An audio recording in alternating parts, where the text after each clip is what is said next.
голям християнски празник празнуваме вяра, надежда и любов? Ами защото най-накрая нашите ученици ще получат условията, в които те заслужават да се учат и да живеят.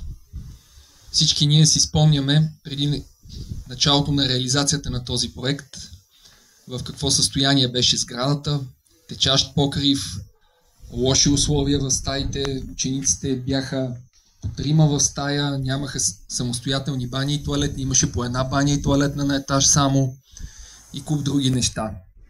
И наистина за около година тази сграда се преобрази, за да може да даде най-добрите условия на нашите деца, децата на Пазарджик. В момента ние имаме изцяло реновиран покрив, корпус, 33 самостоятелни двойни стаи, подчертавам, с самостоятелни санитарни възли, бани и туалетни, споделени пространства, зала за забавление, спортна площадка нова и въобще всички придобивки, които едно модерно съоръжение, съвременно европейско, трябва да притежава. Финансирането наистина е внушително за този проект.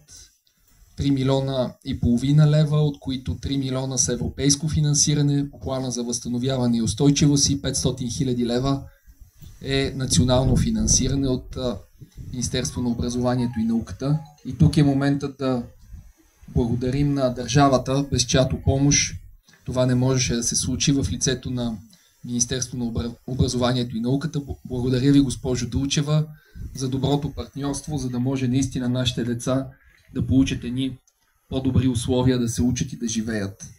Аз искам специално да поднеса своите благодарности към проектантите. Виждам, че тук е госпожа Василева, към изпълнителя, господин Делчев, за неговия професионализъм, който вложи при работата. И не на последно място на колегите от общинската администрация, нашите колеги от европейските проекти, господин Комсалов, госпожа Новакова и господин Михайлов, които днес имат и имен ден. Честито, бъдете здрави! Радваме се, че точно в този ден откриваме това съоръжение, защото вие наистина положихте големи усилия това да се случи.